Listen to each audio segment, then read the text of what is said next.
Welcome to All Things Considered CX, the podcast where we challenge the status quo of customer experience. Hosted by Bob Azman, this show is all about disrupting practices and redefining what it means to truly connect with customers. In this unhinged approach to CX, we're focused on building better experiences from the ground up. Each episode, Bob dives into the bold ideas, unconventional strategies, and fresh perspectives that are shaking up the world of CX. We're bringing you the voices that are pushing boundaries and changing the game. If you're ready to rethink how customer experience is done and drive real transformation, you're in the right place. Let's get into today's episode of All Things Considered CX. I'm really pleased to have Sean Crichton-Browne joining me today, the co-author of a new book, The Human Culture Imperative, which we're going to get into because I think culture and experience management go hand in hand, and we don't talk enough about culture. So listeners, this is going to be a really good time to really deep dive into culture, and Sean has done that and will share a lot of his insights and perspectives. So Sean, welcome to the podcast, and if you would, introduce yourself to our listeners. Yeah, thanks, Bob. Yeah, my name's Sean Crichton-Browne, and I'm one of the directors here at Market Culture. For the past 15 years, we've been helping organizations build a culture that puts the customer at the center of the business. And I know you and I were talking a little bit earlier about how culture can be seen to be fluffy, but what we've been able to do is help leaders truly engage employees and customers around a methodology and framework that makes it tangible and actionable so that they can move that needle forward, so that they can grow their businesses and innovate in the future. My background prior to that was 25 years in sales. And one of the big lessons I learned in sales was you can't do it on your own. You can't be on an island of your own interest. And a lot of salespeople tend to put themselves out there thinking they can do everything. They can look after the customer, they can deliver to the customer, they can sell to the customer. And soon I learned that it took a team effort. And that team effort came across from the entire company, accounts, finance department. But what the company lacked, Bob, it lacked the ability for the back end of the business to understand who the customer was. And when they didn't understand, they didn't deliver. And so one of our goals at the company I was at, which was Crichton-Browne, the big printing company, was to educate the back end of the business all about the customer. And that's culture. That's giving them the understanding of who the customer is, why they're with us, and how they contribute to the performance of the organization rather than just being a number or an invoice. So that methodology taught me that we can actually change businesses tomorrow for the better good of our customers and for the growth of our organization. Mm-hmm. Sean, I can really relate to that sales discussion that you had because I teach a course at Rutgers University in New Jersey, and it's customer experience to engineers and software developers. And one of the things they always say to me is, we don't have any impact on the customer experience. And it just blows my mind because here are software developers and engineers who have a direct impact, although they're not at the front line. And to your point about making that connection between the sales organization's knowledge of the customer and somebody like a software engineer or a developer or back office is so imperative to create a team that can then deliver. It's just a fantastic approach that you have there with your sales background. Yeah, Bob, I'll give you a quick story of where this really transpired, and it's in the book. I can't tell you exactly what chapter. When you write a book, you kind of lose track of where everything is. So, Right. and Bob, I'm a sales guy. Sales guys don't write books, but I've got to tell you, because we hate paperwork, right? So it's a really tough initiative for me to do. When I first set out with Dr. Lyndon Brown and Chris Brown to write it, I was like, oh, I don't even know how to put words on paper, let alone write a book. And then Lyndon said something very profound to me. Think of all the things that you've done. Think of the stories that you've created and get those stories down on paper. And one of these stories was I was sitting there thinking, I remember this day I came back to Crichton-Browne and I had a bunch of invoices from a client. And those invoices were wrong. And the client was irate. I mean, he was very unhappy. I walked up to the accounts department to get it fixed, and I was followed by a manager in the company who said, "What are you doing?" And this is back in the mid 2000s, so we're very hierarchy, very corporate type culture in the business, very structured. You don't go to accounts, you email it or you give it to me, I'll take it up there. And I went up there to get it fixed, and I was quickly ushered out of the accounts department. I was told to go away, and I argued. Being a sales guy, we don't take no for an answer. I argued, and that argument got a little bit heated. And eventually the managing director came and said, "What's going on here?" And I said, "David, I'm trying to do this and fix a client's problem, and I'm being told that I should just scan it, email it to the accounts and get them to fix it. But I want to sit down with them and explain what's going on and give them insight into the customer." And he said, "Do it." And I said, "Well, this guy's stopping me. He's telling me to go back downstairs and email it." That day, it wasn't about the invoices. It wasn't about the argument. It wasn't about anything. That changed the course of Konica Minolta in the mid 2000s. It changed the way we acted. It changed the culture. And from then on, I could walk up there, sit down, speak with her, get her a cup of coffee. And then over the coming weeks, she said to me, "Can we go out and meet these customers?"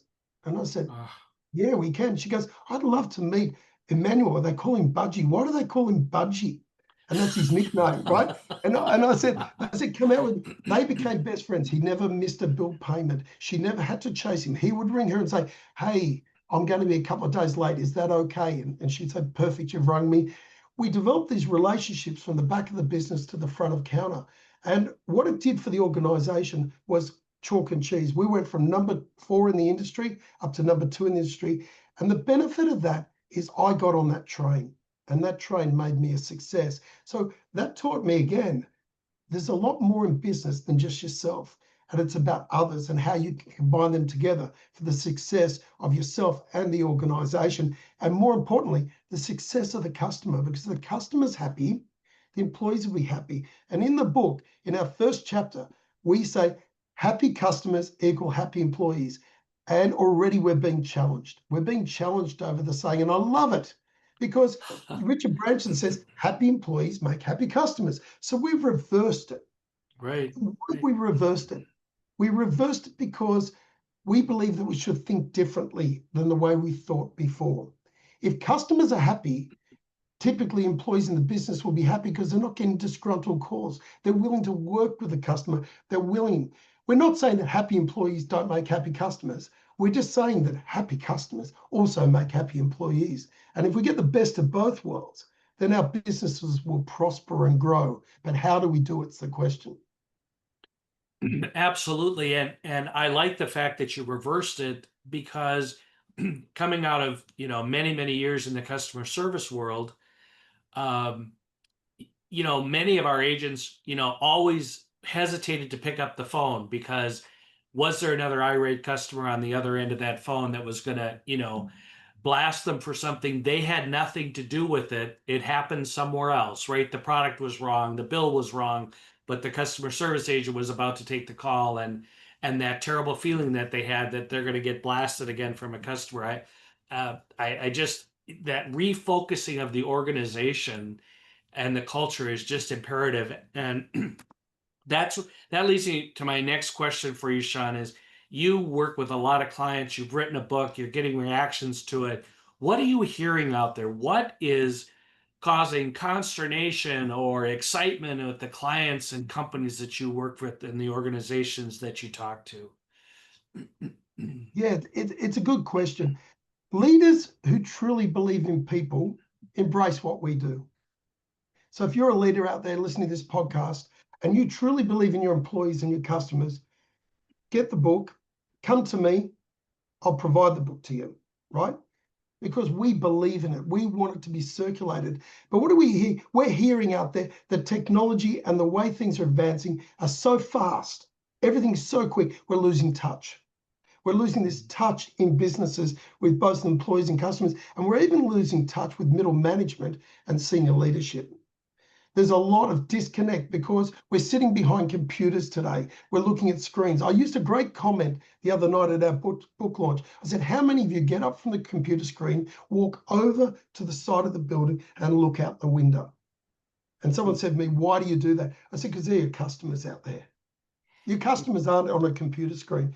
Technology is great and it's efficient in many ways, but it disconnects us. We read an email, we pick up on sentiment in that email that could be negative when it's meant to be positive. And we become irate. But really, the sender was not sending the message in that fashion. It's just the way it's written. We're now using AI technology to enhance those messages, which when they come to me, I know it's AI. You can just tell. People don't write like that. So again, that disconnect between humans. And when we wrote this book and we started up on this book, Lyndon and I were sitting down and we said, we've lost the human touch. You know, it's a bit like that song, you lost that loving feeling, right? Out of Top Gun with Tom Cruise. We've lost that touch with humans. And leaders are asking us, what methodology, how can we get back in touch with our employees? And there's only one way to get in touch with employees and customers is sit down and listen to them, talk to them, understand them, see what's going on. Because the pot of gold in any organization typically lies in the employees and customers with the know of how to build and scale the business. Right? They know what's needed, but are we listening? And so if you ask me what leaders are looking for out there and what organizations are looking to achieve is they want things to work. They want technology to work. We are seeing massive values in AI, massive. And why are we seeing it? Because leaders are putting AI into the hands of IT and other departments in the organization, and they're not considering employees, customers, and themselves. In the course of that, we saw the Commonwealth Bank in Australia here made redundant in excess of 45 employees for a week later to rehire them because customers just started leaving in droves by switching it on. What happened to getting employees and customers engaged prior to doing any of that implementation? So it's great. We're seeing a lot of this, and we're seeing culture decline, right? And I hate to say this because it's really disheartening. The culture's becoming a back seat for a lot of this technology when it should be the front seat. A guy from Coca-Cola we interviewed during the book, Adam, he was a fantastic guy, and he said to me these words, Sean, you're the driver. Technology and AI rides shotgun. And a change in the book rides in the passenger seat, right? It's an enabler. It's a tool. That's all it is. And it's controlled by humans. The minute we let it control us, we're not in control. And who wants that world? No one wants that world. So we need to be guarded and we need to be controlled around it. And the only way is to build a culture that's going to put all of our employees, customers, and ourselves at the center and a framework around that. Sean, what are the barriers that cause leaders not to do this? So I listen to you, I read the book, I go, it makes total sense to me, right? That's what we need to do. What are the barriers that you see leaders encountering where they can't push this through to the point you're making, to the points you're making? Really good. I was actually at the launch. I had a very close customer of ours who is using our methodology there. And I said to him, when can we catch up? And he said, in November. I said, what date in November? He said, November 18th. I said, we're not even through September yet. That's October and that's November. He said, my diary is chock-a-block from now to November. I spoke to a couple of other leaders, not much different. How do you lead an organization when you can't sit back and smell the roses, or you can't sit back and see the bigger picture because you're so busy in the business? I think where businesses are going today is we're all too busy. And I know that sounds a cop-out. It might be a way of, short answering your question. But I think that we're taking on too much. We're trying to do too much with too little. And what we're not doing is doing the important things. If I walked into a company and we were doing a project with them for a while, and they had 48 projects on the go at one time. 48. And the leader said to us, I need to chop this in half. I said, no, you don't need any more than 6. Right? Why 48? Right. And how many are truly going to add value to the customer and truly value, or are we just doing them for the sake of doing them? To me, leaders need to take a very close look at what they're doing, and they need, if they embrace their employees, they embrace customers, a lot of those projects, a lot of that busyness will go away. It will disperse because the problems go away with it, right? So a great culture equals less problems, less things that you have to fix, because people understand that they can work with you in the business. So if we build that foundation, everything above it becomes harmonious. It becomes easier. You walk in the office and people come up, pat you on the back, and you feel like you want to be part of it, and your employees want to be part of it, and they'll go the extra yard to make sure that happens. Mm-hmm. And Sean, one of the things you do in the book is right out of the gate in chapter 1, you provide tangible ways to make this start happening. Talk to us a little bit more about that. Yeah, for the past 15 years, or even longer than that, just a bit over 15 years ago, Dr. Lyndon Brown and Chris put a team together to really, truly understand what made companies like Google or Amazon or Virgin or Apple different to other organizations. Let's take it like Kodak, Intel, or back in the day when they were in trouble, Nokia, Motorola. And they found it to be really cultural around the people in the business. So they set about trying to build a methodology that could do that. In the end, through all the research and everything, we're able to truly define what a strong customer culture looked like. And so we built it down to 8 key disciplines in the business that could be not just monitored, they could be managed and they could be measured. So in order to say, okay, where are we today and where's the feedback from these employees? How do they see the organization being able to grow and sustain itself through these 8 disciplines? And those disciplines are externally oriented disciplines, meaning we're looking outside the customer. It's not employee engagement where we're looking inside ourselves, we're looking outside. And we talk heavily about that the MRI, the Market Responsiveness Index, is how the employees see the organization delivering to the customer. We're monitoring and measuring that capability in the business. When we know where our strengths and weaknesses lie, we're capable of then saying, what do we need to do to improve? And then we can manage and measure those improvements within the organization. So we built this framework, this methodology, and this measurement tool that allows leaders to put their finger on the pulse. It's easy.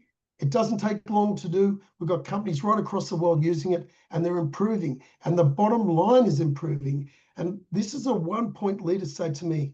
They say, Sean, I do it, but I've got to know there's a return on investment. I've got to know that it's going to bring in the dollars. The shareholders in the business want to know if we're doing things, it's going to prop up the bottom line. And the answer is yes. We've proven it with over 1,000 organizations across the world have used our program and they've improved. You know, likes of Deutsche Telekom, at the moment working with a company in America called the Rosen Group and other companies across America and Australia. We've done massive deals with people like Telstra, Vodafone, where we've gone in and helped them move that needle by providing leadership the information required to do that.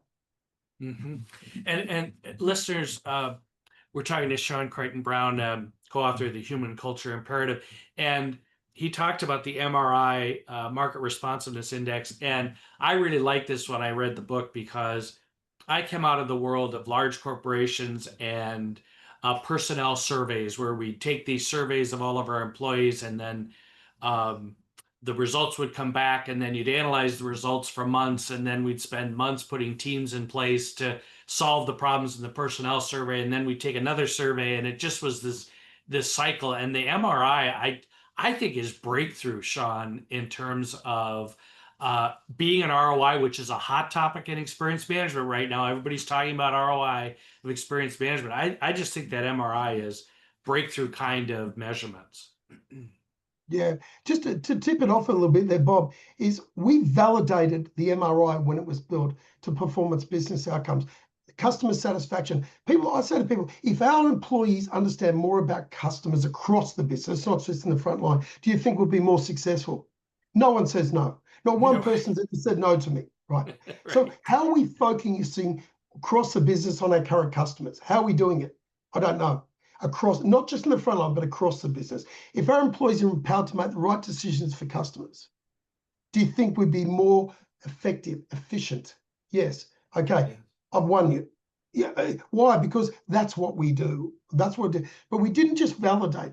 We scientifically measured it, and we got a correlation that was so strong that it showed to leaders that this methodology works. Then over the last 15 years, we've used it with 1,000 companies. And in the book, we have a chapter on case studies. There's 14 case studies in there. And those case studies describe how we worked with organizations and how we helped them improve their businesses. And a majority of those case studies are still working with us. Right? Some of the, we've still got them as customers out there using the tool. They do it themselves now. They don't need us to do interactions or consulting. They just know what they need to do. They're constantly measuring, they're understanding, and they're moving forward.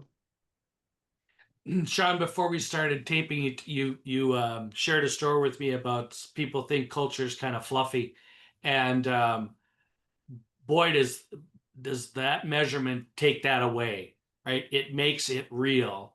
And I've got to believe that the reaction that people are having to the book is that it makes it real and that we can implement and we can take action. Totally agree. It's look, leaders want to know the ROI, and it's vital. And I agree. If we're going to do something and not make a dollar out of it, why would we do it? The book will give leaders, managers, and people in the business the guideline to move forward. It's up to them at the end of the day. If they do it and they don't do anything with it and they just measure for the sake of measuring, nothing changes. It's like jumping on a set of scales at the gym and saying, I'm 90 kilos, this is great, but I want to be 86, but I'm going to go home and eat a chocolate bar, right? Nothing's going to change, right? So we've got to do something about it. We've got to do something with it. And what the MRI does, it's kind of an intervention that says, here we are, and what are we going to do? And it engages the business. So the business sees those results and go, how are we going to improve? We want to be better than where we are today. And that's where the effectiveness comes in, to take away the fluffiness. Absolutely agree. And another chapter in the book, Sean, you talk about leadership legacy. And I thought that was quite impactful when I was reading through that. Do you want to share a little bit about that chapter with our listeners to kind of intrigue them to read it? Hey, Bob, you just got me to smile again. so the reason being is, throughout writing the book, we made a decision that it wasn't going to be all about us, right? And a lot of books are all about our experiences, not other people's experiences. And part of the collaboration in the book was to speak to pathbender leaders, we call them, and interview them. Also to speak to people across the world that have helped organizations change and what made them different. And that's in another chapter. And there's a lot of great people inside there to read about. But the reason we did some interviews with pathbender leaders is they're leaders that don't take the straight road. They don't take the normal way leaders do. They look outside the scope of what's going on to do things differently. And they go about their business in a way that's very, very human. And these leaders are truly engaged humans on that journey. And one of them in the book is a lady called Nicole Noy, who's on the board of Crown Casino. But she also took over Dreamworld, a theme park here in Australia and the Gold Coast, soon after 4 people had just lost their lives and on a ride.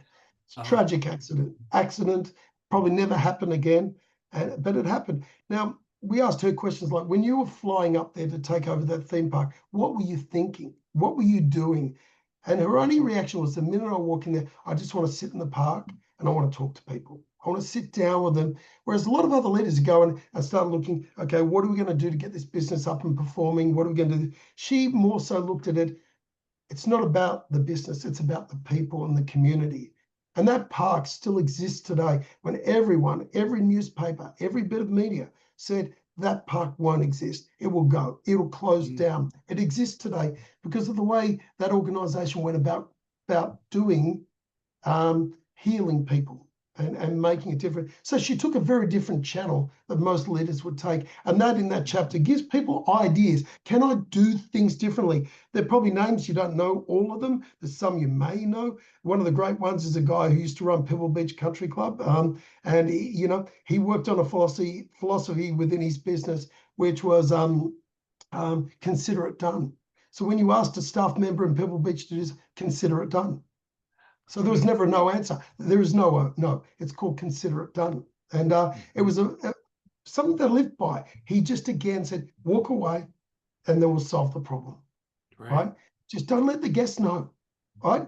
The words consider it done. So, they're just things to give other leaders. I could do this too. Become a copycat. It's not a problem to mimic others that do great deeds, right? And that's what's really important. Well, and Sean, that's what I also found intriguing by that chapter is because we oftentimes hear about, the real, well-known leaders or big companies and so forth making change. But it's those people that you don't hear about that are making these significant changes. In the customer experience world, I was always looking for the emerging leaders. Who are the people that are doing things different that aren't, getting recognized so much, but they're making good progress and they're making change and it's effective and it's changing the culture of their company. And I just think it's very intriguing that you did that in the book. Thank you.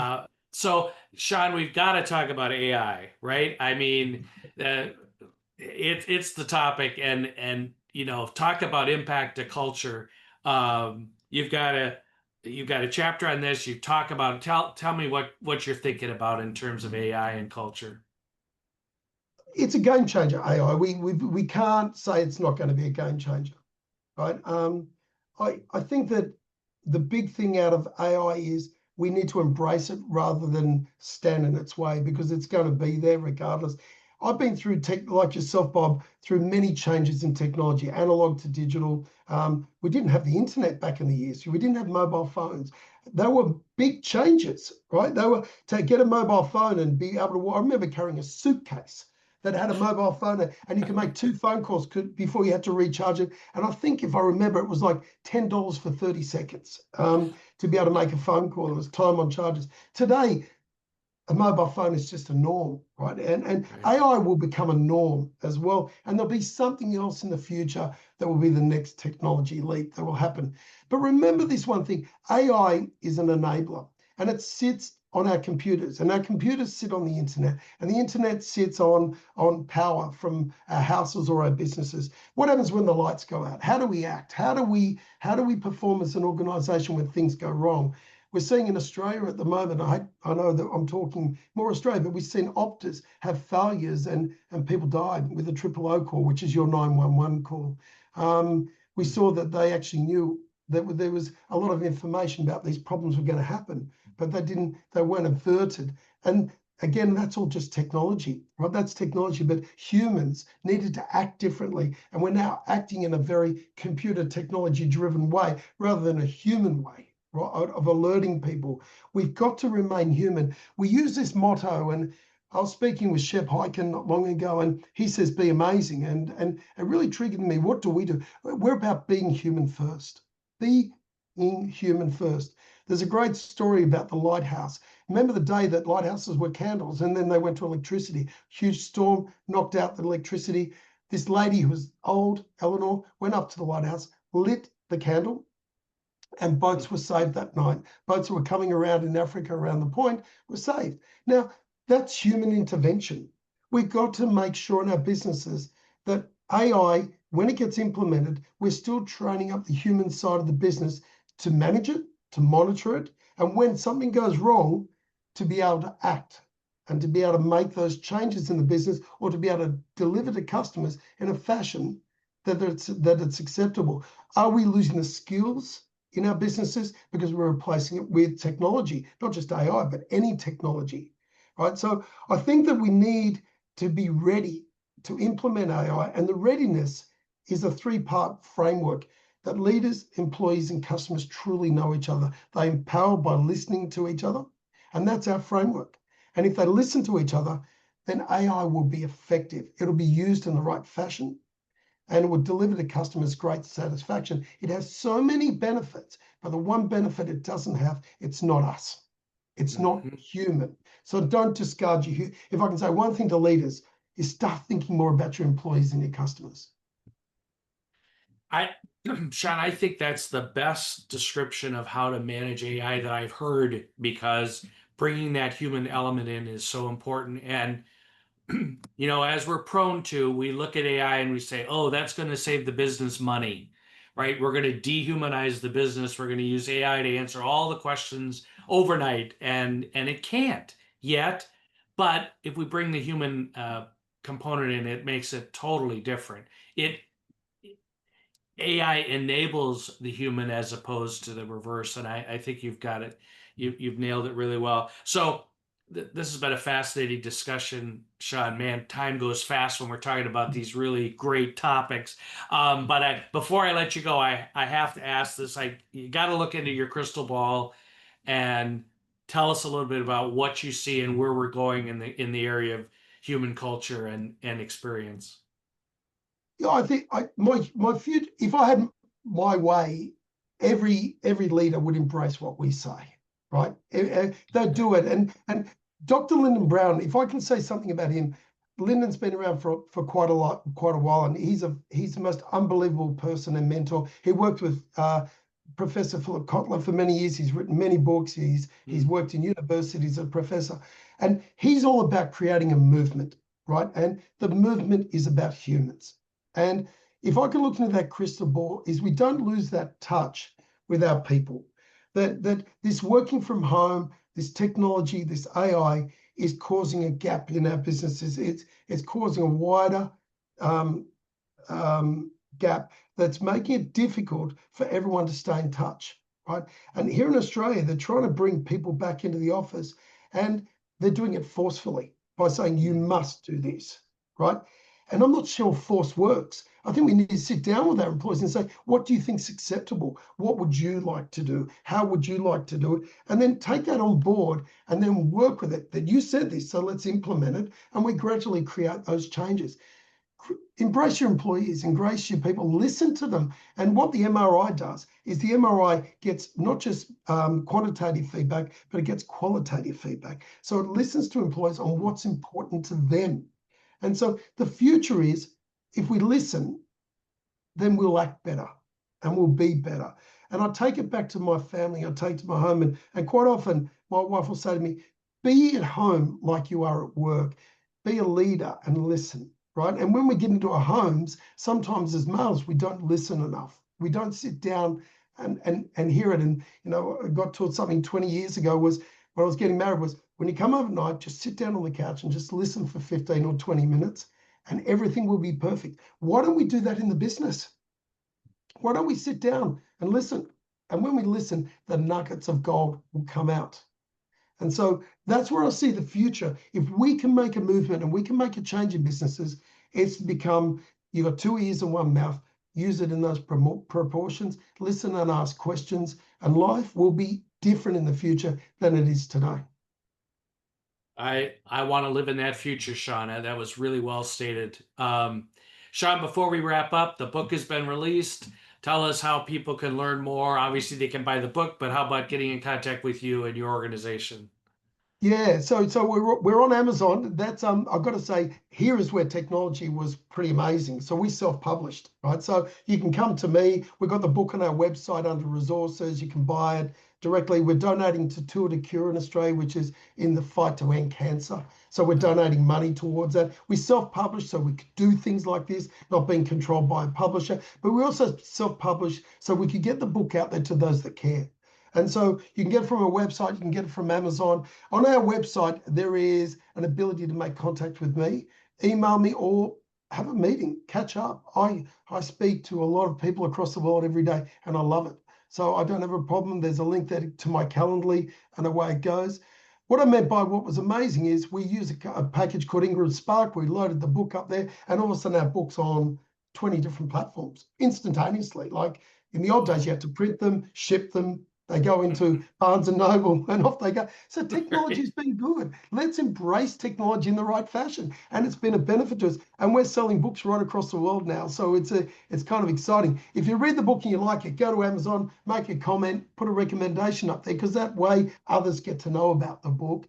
But please, if you like what we do, I'd love to embrace you. We let you trial the methodology. We let you do a pilot within your company so that you can see it, what it does, right? We're not here to push a product down your throat. That's the last thing. And I'm a sales guy. So, typically we want to sell stuff. We actually want to sell to you. We want you to use it for the right reasons, right? And that is to embrace employees and customers and grow your business. And if you see that light, then come and talk to us. Fantastic. Sean Crichton-Browne, thank you for joining us today. We really appreciate it. And listeners, grab this book and start making changes in your organizations. And as always, if you've enjoyed this podcast, please share it with your network and stay tuned for more fascinating guests like Sean talking about culture and experience and employees. It's all matters.